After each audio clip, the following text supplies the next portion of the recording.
We are just now getting word that the NBA is considering suspending play for the remainder of this season following the conclusion of tonight's games. Just thought with so much at stake, they're going to find a way to keep this going. On the airplane, everybody was just kind of, nobody could sleep. Everybody was just up talking about it. Again, just, man, what are we going to do now? I mean, the NBA season really just got suspended, so what's going to happen after that?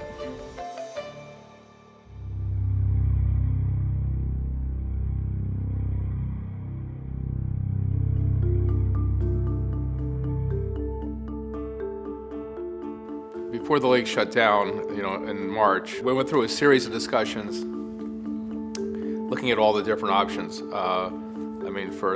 For us and the rest of the teams in the NBA, as well as the league, the health and safety of our players and coaching staff and everyone that works here was paramount. So we were looking at playing games fanless and looking at possibly playing games at the Performance Center, not at Little Caesars, just to have a more contained and controllable environment.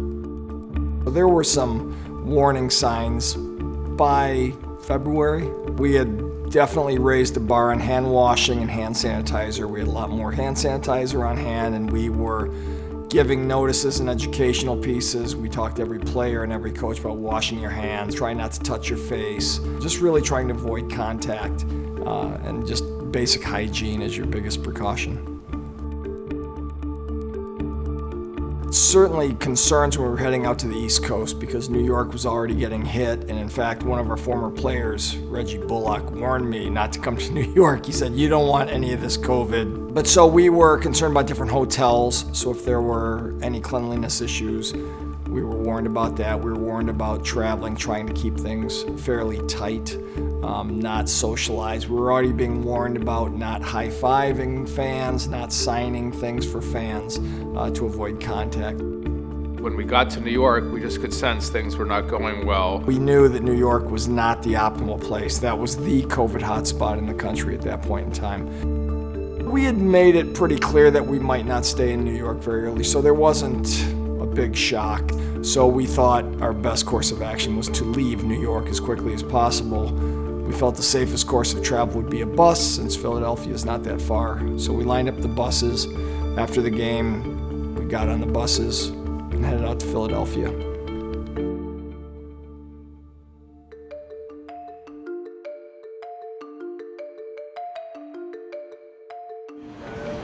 Not signing because of the coronavirus. If you still want to, I can't tell you. They have it. And if you do, you're using this sanitized mark, you're not touching anything. I already told them if they cough once, we're done. We are done. I got you. You want to? Jersey. You want to? Okay, listen, you can't touch him. You can't touch the jersey. All right, and sign from a distance. This is the first Sixer home game since the city of Philadelphia acknowledged the presence of the coronavirus in our area. The city also issuing guidelines as it relates to public gatherings of 5,000 or more. Well, it's unprecedented. It's the only time that I've ever been in a situation where health is at risk and it's very serious. And I know the league is taking it very serious and trying to take steps to get it where it doesn't affect as many people. I was in Detroit at home, I think getting ready to watch our game. When the news started to break, we had a Board of Governors call earlier that day where we were discussing various options, and there was no decision.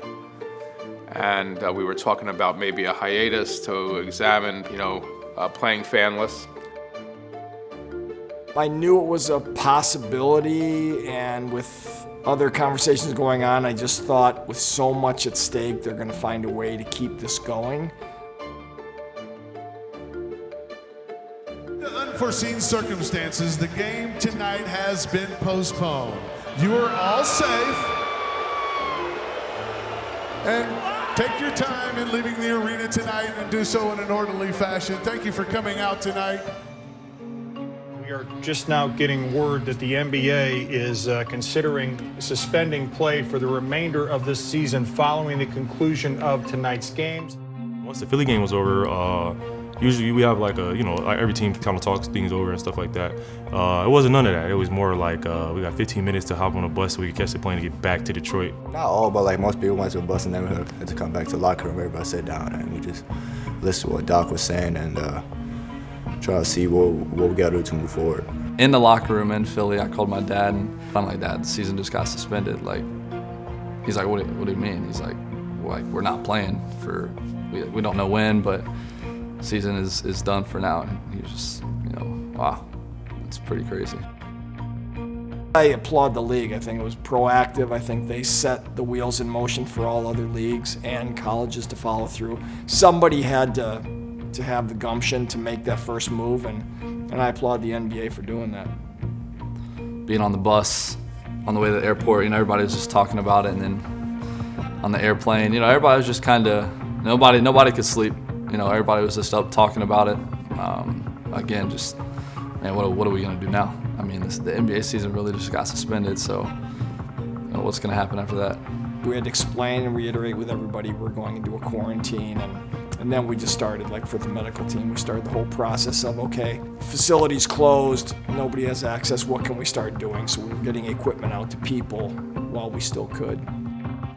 We were in shock that a player tested positive. It made me realize at the time that the virus was something that we could not predict, control, and that we had to be really careful how we were going to proceed. When as a league, in our team, and then ultimately our business.